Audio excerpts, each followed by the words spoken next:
No,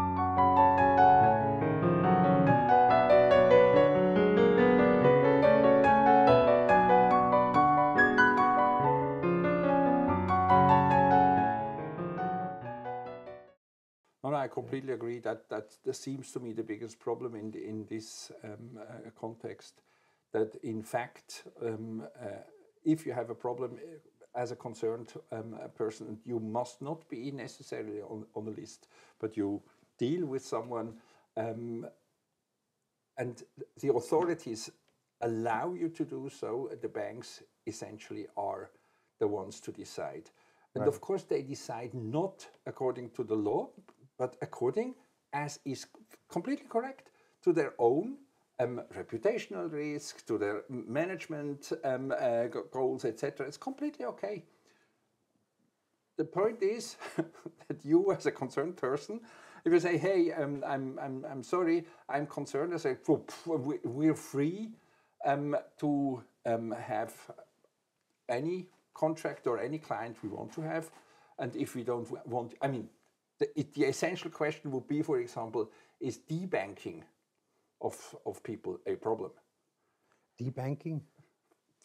Debanking, you mean? Yeah, debanking. I mean, if you simply kick out people from your clients as your clients, from a bank, and no other bank accepts you, is this a problem? Is of course debanking. Yeah, sorry. Is this a problem? And I think, yes, I mean, without a bank, it will be rather difficult even to have a job, because your employer will ask for an account. You don't get. Look, I mean, if it's about a clean financial market, which I think is really something that you want to pursue. I mean, you can pursue it as a government, but you know, it's debatable what's a clean financial market. When you look at those who were debanked, in particular Russians who are not sanctioned, just go to the US. Yeah. There's a lot of them. They have absolutely no problem for as long as they're not on the list. You know? Exactly. And so it's a battle of the financial markets, you know, and in Switzerland we are, of course, in the middle of it, you know, and I think it profits a lot of other financial markets, you know, the pressure that is put on Switzerland, which I think is often not justified, because it's often made based on you know, sometimes appalling ignorance of facts. You know how things really work. But I think that's you know, it's part of the power game. You know, and I can live with that without any problem. No, power is in the world. The point which I find problematic is if we behave as if this was law, or if this was following principles of any kind. I mean, if I simply tell you I'm stronger than you, then of course. But but if then we have that theater that we're following the rule of law, and essentially the rule of law consists in the thing I, as the more powerful, dictate, this seems to me problematic.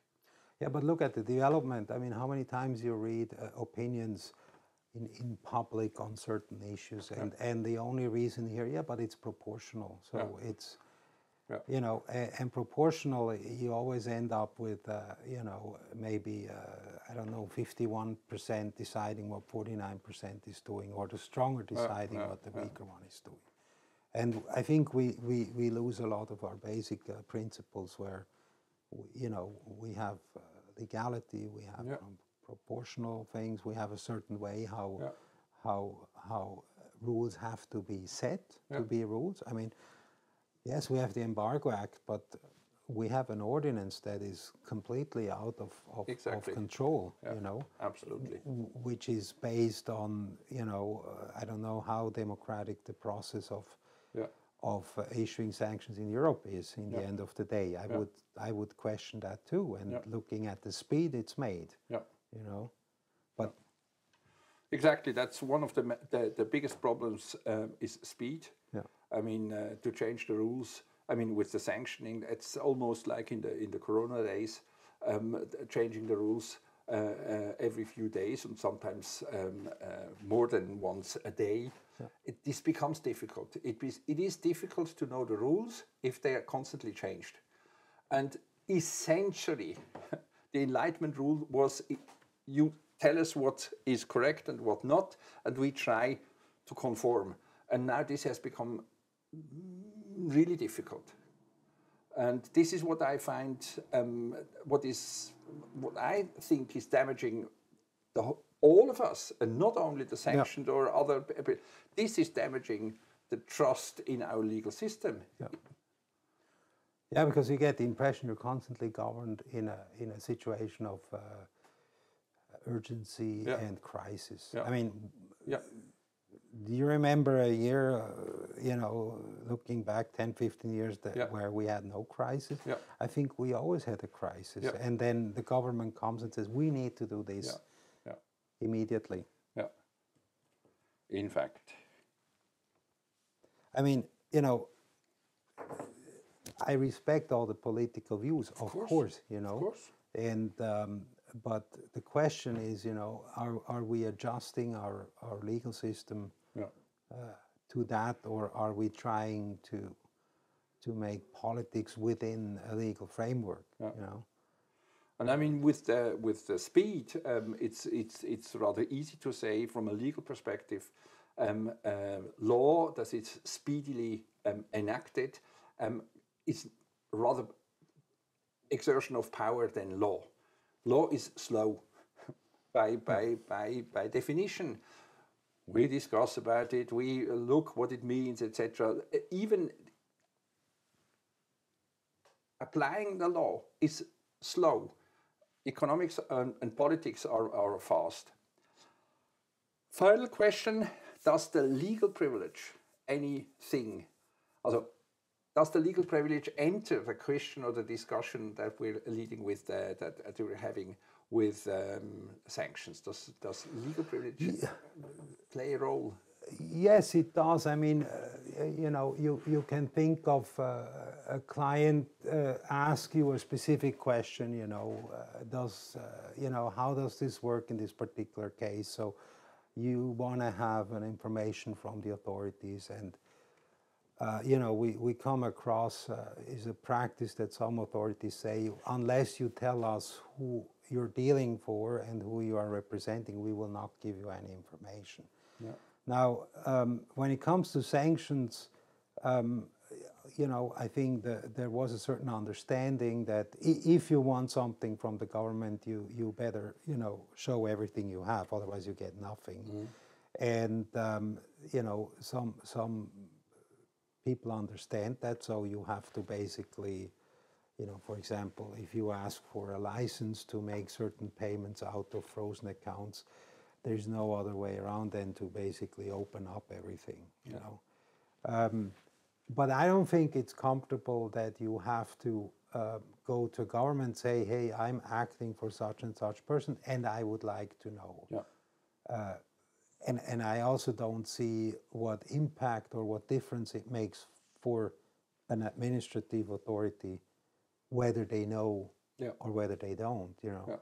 Because for me, it seems to imply that as a lawyer, you are trying to, to help somebody to conceal something, and that's why you don't want to reveal the identity. I think that the issue is much more important, and is actually concerning everybody, not just sanctioned or quasi-sanctioned people. But it's like, why should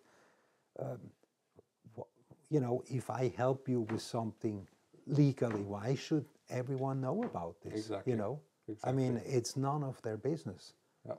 And if you are going to an attorney and you are seeking advice on something, you don't want this guy or this woman to talk. Yeah. To somebody else, and hey, so and so came and he has an issue with this and that. I mean, it's just absurd. Yeah. What many don't understand is that it's exactly the same in the medical area. It's not even allowed to tell someone that someone is your patient or your client. Right. Even that knowledge is protected, because you then could guess, etc., etc. Why are you visiting a specialist in X or Y? So it's, to me, it seems very clear that secrecy is important. It protects us, not anybody else. And I have my doubts about legal privilege being not abolished, but really, really damaged by these sanctions politics. Yeah, it opens doors, you know, and it kind of does away with thresholds that you have, you know, and say, yeah, but you know, here we did the same, and it's not a big deal, and I think we're not aware of the fact that, and maybe I'm a bit old school there, but limiting government is the basis of our, you know, and I should say not only democracy, because democracy alone is nothing, you know, it's a republican basis of limiting the power, and what we're doing is we're going in a complete opposite way. Yeah, completely agree there. And again, the people concerned are not suspected criminals or suspected criminals. They're simply people that are concerned for political reasons. I mean, everybody admits that. And for political reasons to essentially give up basic principles, I find that really dangerous. Absolutely, yeah. Really dangerous. Anything else you want to add? No, I think we exhausted our mutual wisdoms on this issue. I just think it's important to become aware how you know, and independently from the political perspective, I think it's important to be aware of basic what they call it in English, ironclad principles that we should not touch.